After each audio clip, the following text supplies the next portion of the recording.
कभी सोचा है अगर भाषा नहीं होती, शब्द नहीं होते, तो कैसे सोचते हम?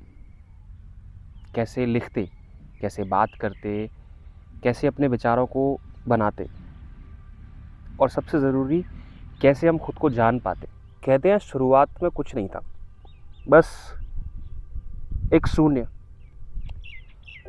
और जब उस शून्य ने खुद को सुना, मैं हूँ, तब एक शब्द बना। और वो एक शब्द हमारी पहचान बन गया। जैसे ही शब्द ने खुद को सुना, उसे लगा कि मैं हूँ, और ये सच हो गया। फिर धीरे धीरे इंसान ने हर चीज़ को नाम देना शुरू कर दिया। हर चीज़ को, वो जो ऊपर दिख रहा है उसको आसमान, ये जो नीचे दिख रहा है वो ज़मीन हो गई, लोग हो गए, भाषा हो गई, प्यार हो गया, दर्द हो गया, समाज हो गया। हर चीज़ को, हर उस भावना को, हर उस इमोशन को, हर उस अनुभव को एक नाम दे दिया गया। और धीरे धीरे वो नाम हमारे समाज के हिस्से का एक बहुत बड़ा पार्ट बन गया। और हिस्से का पार्ट ही क्या, दरअसल उन शब्दों की वजह से ही समाज का निर्माण हुआ। धीरे धीरे नाम भी बने, रिश्ते भी बने, और ऐसे ही इंसान फिर इन नामों के बीच जीने लगा। उन अनुभवों को छोड़कर उन नामों से अपनी पहचान बना ली। अगर हम अतीत की बात करें तो काफ़ी हिस्ट्रीज़ बताती हैं हमें कि 70,000 साल पहले इंसान बोल नहीं पाता था। जैसे आज जानवर आवाज़ें निकालते हैं, वैसे ही इंसान भी आवाज़ें निकालता था। और धीरे धीरे इंसान ने एक अलग तरीके की आवाज़ें निकालना, एक पैटर्न तरीके की आवाज़ें निकालना शुरू किया। और उसका सबसे मेन जो रीज़न था वो था गॉसिप करना। तो कहीं ना कहीं आज जो हम देखते हैं कि कहीं पर भी आपको दो लोग खड़े हुए दिखते हैं, या समाज में जो भी लोग बात कर रहे होते हैं, 90% of their conversation is all about the third person they are talking about. तो वो जो गॉसिपिंग की एक कैरेक्टरिस्टिक्स है, वो हमारे अंदर कई हज़ारों सालों से चलती आ रही है। तो कहने का मतलब ये है कि धीरे धीरे इंसान ने शब्दों का एक पैटर्न बनाया, आवाज़ों का एक पैटर्न बनाया, उसे शब्द के नाम से जाना गया। और वहीं से, उन गॉसिप से, उन शब्दों से हमें पता चलता कि कौन भरोसेमंद है और कौन भरोसेमंद नहीं है। और इसी तरीके से इंसान ने अपनी कॉलोनीज़ बनाना शुरू किया, अपने ग्रुप्स बनाना शुरू किया, और समाज का निर्माण हुआ। लेकिन असली बदलाव तब आया जब इंसान ने उन चीज़ों के बारे में बोलना शुरू किया जो मौजूद ही नहीं थी, जो सच्चाई थी ही नहीं। जैसे भगवान, देश, जाति, पैसा, कानून, ये सब चीज़ों में बात करने के बाद ही समाज का एक सुसंगठित तरीके से निर्माण हुआ। और यहीं से शब्द बस एक कम्युनिकेशन का माध्यम नहीं, हमारी सच्चाई बन गए। आज के ज़माने की अगर हम बात करें तो एक पोस्ट, एक कमेंट, एक हेडलाइन हज़ारों करोड़ों लोगों की सोच बदल देता है।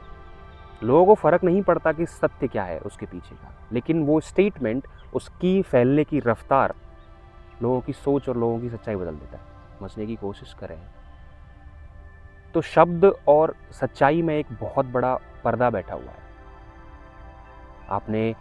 आप ये पेड़ देख रहे हैं, ये कई सारे पेड़, ये झाड़ियाँ।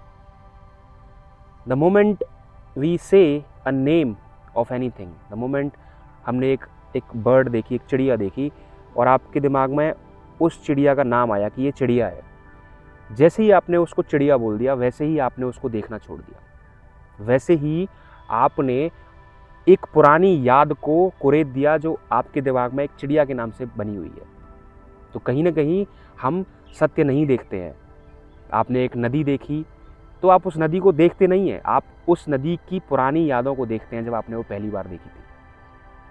आप किसी इंसान से मिलते हैं, आप अपने माँ बाप से मिलते हैं, अपने परिवारजनों से, अपने दोस्तों से, तो क्या वाकई में आप उनसे मिल पाते हैं, या उनकी पुरानी यादें, उनके साथ पुराने कॉन्वर्सेशंस, उनके साथ पुराने अनुभव ही आपके दिमाग में चलते रहते हैं? और वो अनुभव फील नहीं होते आपको, वो अनुभव सिर्फ एक शब्द है, एक वाक्य है, एक शब्द है जो आपके दिमाग में ऑन अ रिपीट मोड चलते रहते हैं जब आप उनके साथ एनकाउंटर होते हो।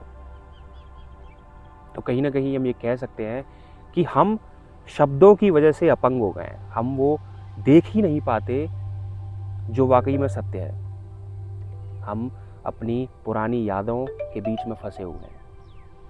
तो कहीं ना कहीं हम ये कह सकते हैं कि शब्दों ने हमारे समाज का निर्माण तो किया, हमें टेक्नोलॉजी दी, हमें एक सिविलाइज्ड सोसाइटीज़ दी, हमें इवोल्यूशन दिया, लेकिन क्या वाकई एज एन इंडिविजुअल इसने हमारे साथ एक बहुत बड़ी दुर्घटना घटा दी, जिसकी वजह से हम जी नहीं पाते, हम महसूस नहीं कर पाते, हम सिर्फ यादों में खोए रहते हैं, बातों में खोए रहते हैं, शब्दों में खोए रहते हैं।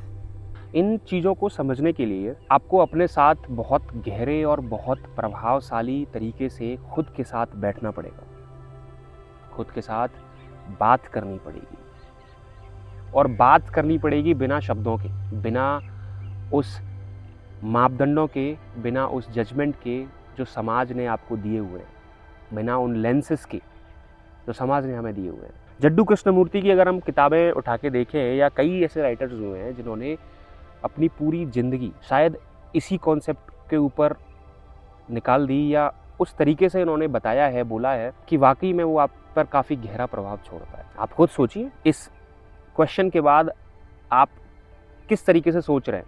आप अपने दिमाग में आप शब्दों के थ्रू सोच रहे हैं, शब्दों के द्वारा सोच रहे हैं, इमेजेस के द्वारा सोच रहे हैं।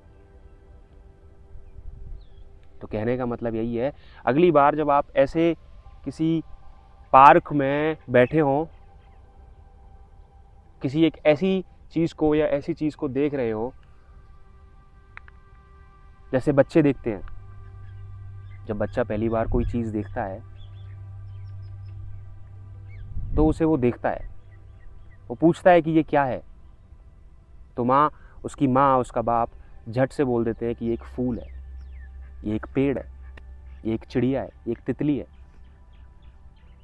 उस मोमेंट से वो इमेज उसके दिमाग में रह जाती है और ज़िंदगी भर वही इमेज चलती है, वो उसके बाद देख नहीं पाता। तो बस यही है, शांत रहिए, समझते रहिए, खुश रहिए।